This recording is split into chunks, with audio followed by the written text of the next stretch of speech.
If you've paid any attention to PC gaming over the last decade, you know Star Citizen.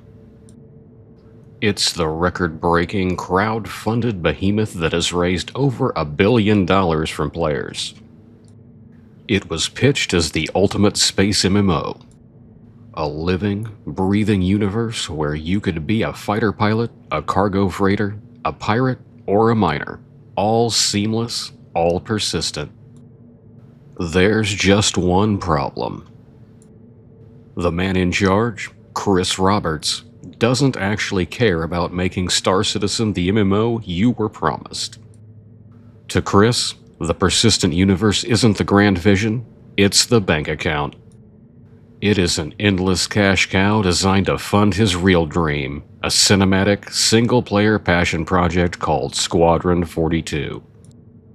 To understand why this happened, you have to look at Chris Roberts' history. Back in the 90s, he made Wing Commander. It was a massive success, but Roberts didn't just want to make games, he wanted to direct Hollywood movies. When he launched the Star Citizen Kickstarter in 2012, it was pitched alongside Squadron 42, a single-player campaign set in the same universe. But as funding exploded, so did Chris's cinematic ego. Instead of building a stable multiplayer engine first, CIG poured millions into hiring A-list Hollywood actors. Mark Hamill, Gary Oldman, Henry Cavill, and Gillian Anderson, just to name a few. They built full motion capture studios. Chris was finally living his Hollywood dream, getting to direct blockbuster cinema under the guise of game development. And who paid for it? The backers buying $600 digital concept chips for an MMO that was constantly falling apart. If you play the Star Citizen persistent universe today, you know the pain. Key features are constantly delayed, servers struggle under load, and game-breaking bugs persist for years. Why?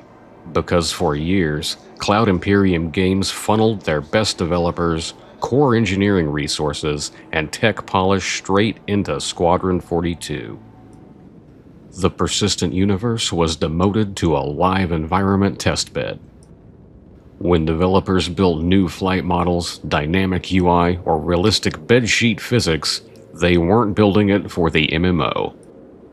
They were building it to make Chris Roberts' single-player campaign look immaculate for its cinematic sequences.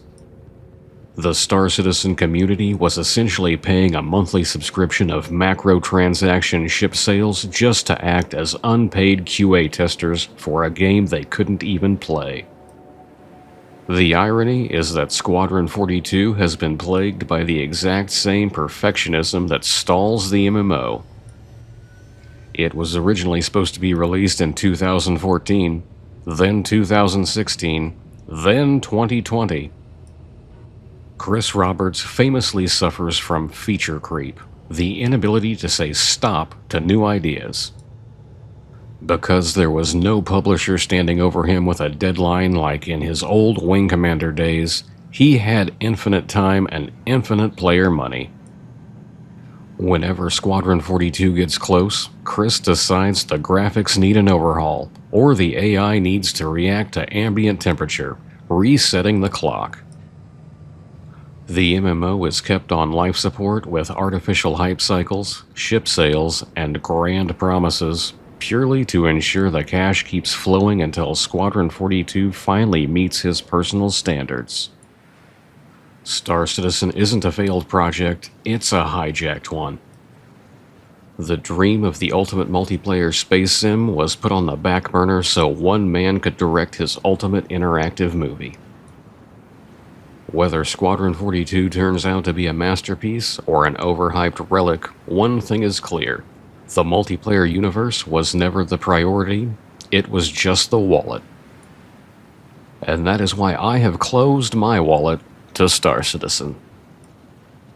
What do you think? Did you buy into Star Citizen for the MMO, or are you actually waiting for Squadron 42?